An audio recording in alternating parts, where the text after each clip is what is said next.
What's going on, y'all? Hope everyone's having a fantastic day. I hope you guys are enjoying yourself. Sorry about the delay in content.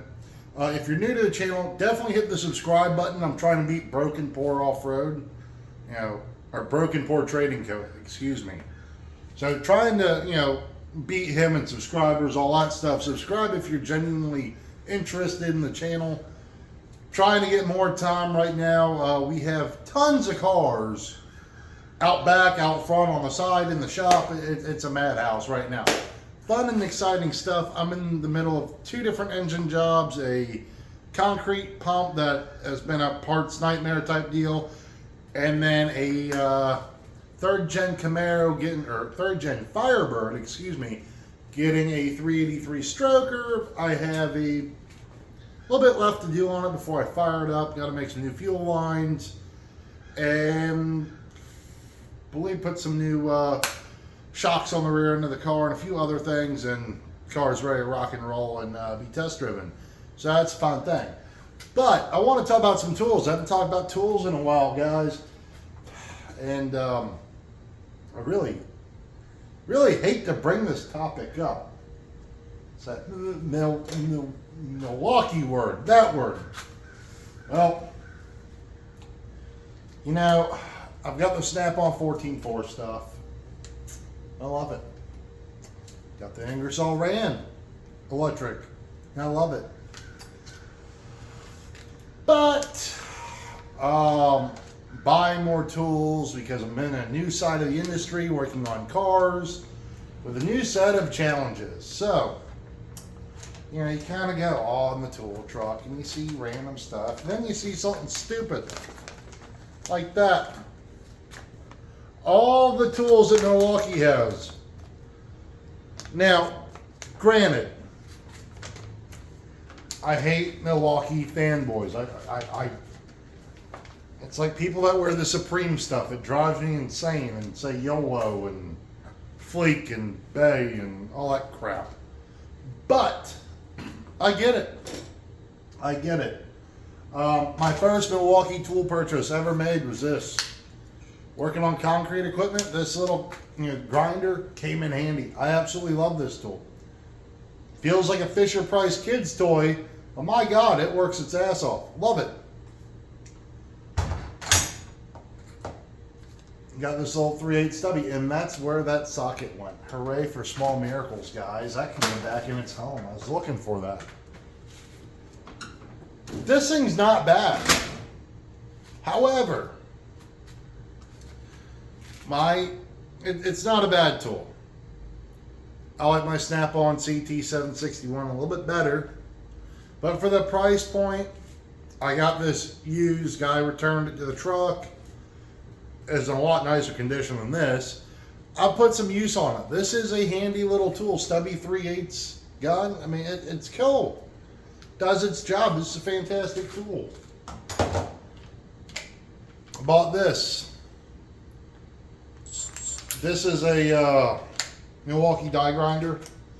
Now, I've been using it a lot with the, I don't know if that attachment was put back or not, but with one of the brush attachments on it, the little wire brushes. Guys, if you use the wire brushes, make sure you put some sort of eye protection on. These are Oakley sunglasses, yet they are safety rated. I put new lenses in them, all that stuff. So, those metal things are not fun to get in your eyes. I've seen it happen to, family members.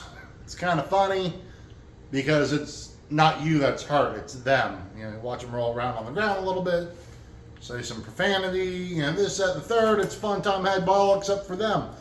Don't be that person. Don't get stuff stuck in your eyes. You only get two. So, a little bit of safety talk, right? Gotta love it. I bought this being that I wanted to try it out, right? So it'll 2-inch die grinder. I've used this. Both of my partners have used this. My one partner spent the better half of the day with this thing, just running. Battery life on this is pretty awesome. It's just a cool tool to have. I would highly recommend it. It is uncomfortable if you're sitting there using it for long periods of time. It does get a little uncomfortable. I don't know if my hands are too small or if it just it's too big. But it's got the battery indicator on it.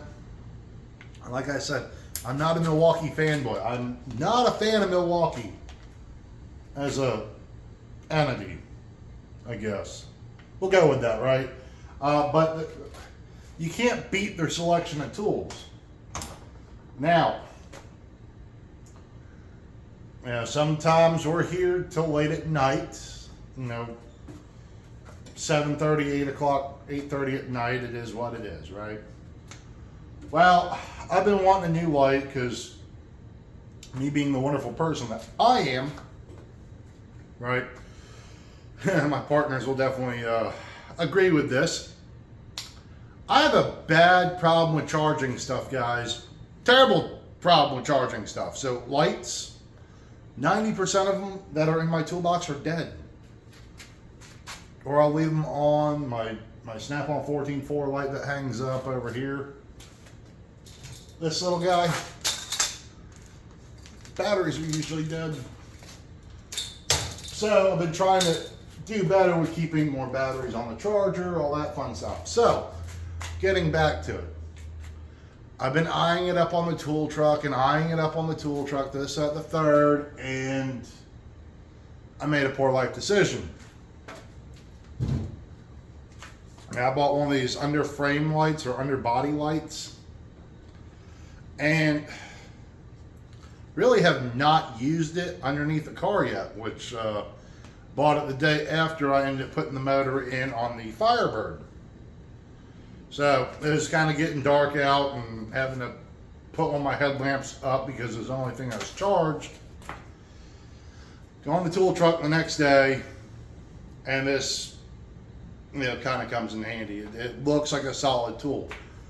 As far as a magnet goes, just from sitting up there, or I had to do some engine bay work, I wanted to try it out, stuck it up, you know, in a good sturdy spot, I would say.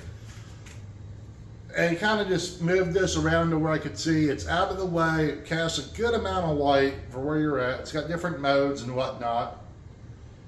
Pretty neat thing. But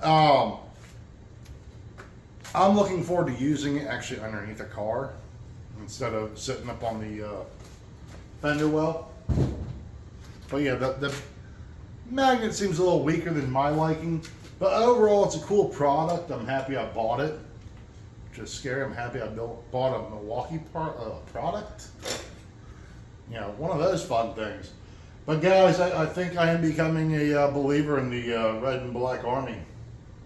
They got all kinds of cool stuff. The price point's not terrible. I will say the batteries are expensive.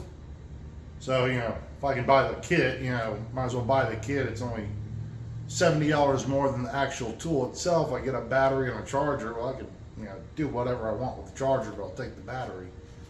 But overall, highly impressed with what I bought so far. Am I going to replace my Ingersoll Rand half-inch drive impact with Milwaukee? Absolutely not. You know, I will say I do have an Ingersoll Rand grease gun. I love Ingersoll Rand electric products. This thing sucks. I've used the Milwaukee at previous jobs that the employer has purchased to go on the trucks or, you know, in the shop. That's a far superior product to the Ingersoll. I think I played with a DeWalt once or twice, but yeah, Ingersoll Rand, stay away from that. It's just so, it's not as reliable and nice and user friendly as the Milwaukee, which is sad saying coming out of my mouth. But guys, just a product lineup. I get why more people fanboy over this company. Next up, I'd really like to pick up the rocket lights.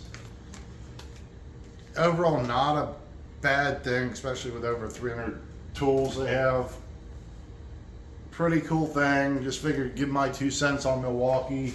So far, I'm impressed with what I have. Like I said, Snap-on CT761, in my opinion, is a lot better than this thing, but this thing works. So if you guys are looking for a cheap little 3/8 impact gun, a little stubby, this is a great tool.